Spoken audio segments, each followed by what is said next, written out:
So will there be GOP tax cuts before the midterms? And we've got a blast from the past that may be even a better idea. Joining me now is Arkansas Congressman French Hill, chair of the House Financial Services Committee. Thank you so much for being here, Congressman. Appreciate it. So you bet, Dave. It's not enough just to point out the craziness, of which there is quite a bit in the Socialist Democratic Party right now. You do have to present something to the voters. Of course, you got the big, beautiful bill, which was an extension of the 2017 tax cuts and has been enormously successful so far. But is it time to give voters something else, to give them some idea that they're getting more of their hard-earned money back from the government?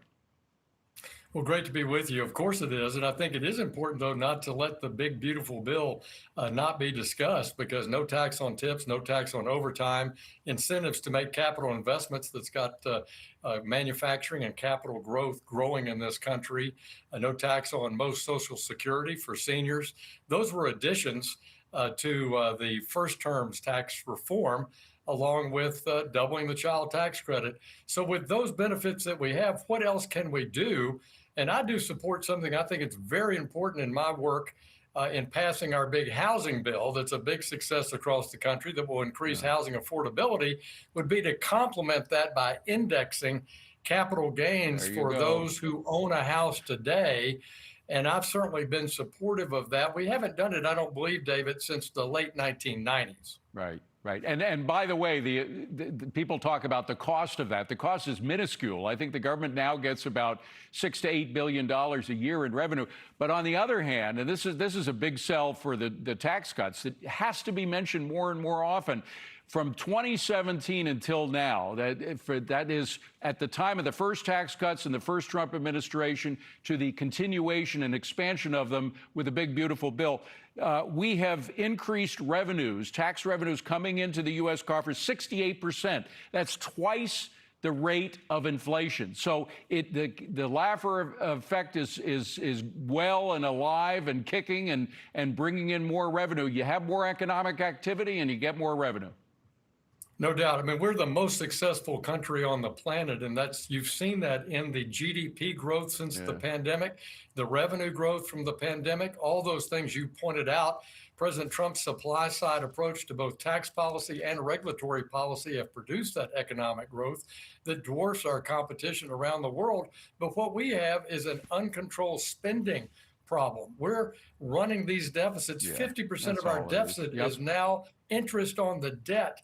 And that's been really an avalanche since the pandemic. And we're Congressman, here's one for you that is good for people and can deal with the debt a little bit. And it's a bipartisan blast from the past. We're in the 30th anniversary of the workfare policy that was developed by President Clinton, Democrat, and Speaker Gingrich, Republican. It had enormous effect on the welfare rolls, brought them down, I think, by 60%. The welfare rolls were decreased. People were happier about working. The child poverty level went down. And of course, we saved billions of dollars in doing it. Why don't you bring it up? Just bring it up before the elections. Say this is something that we could do right now, go back to that, because we've gone in the opposite direction since then, increasing Medicaid, et cetera. Go back to incentivizing work. It worked in the past, it would work now, and it will work if Republicans win in November. 100%. And let me tell you, the pandemic and Obamacare is what saw those numbers explode in dependency in our society, which is why President Trump and House Republicans last year in the big, beautiful bill instituted work as a priority for the Medicaid program for able-bodied adults that don't have a disabled child or not caring for children, not caring for older seniors, to put some discipline into the Medicaid program like we've tried to do here in Arkansas. And then on the supplemental nutrition program, SNAP, the food stamp program, the same way. Let's require work and let's have the states put skin in the game to make that a much more effective program. And we're not talking about widows and single mothers that can't afford to go out. We're talking about well-abled individuals who are getting too much a piece of our pie, and they could be out working when they're not. Congressman, we've got to leave it at that. French Hill, thank you so much. Really appreciate it. More Kudlow coming up next.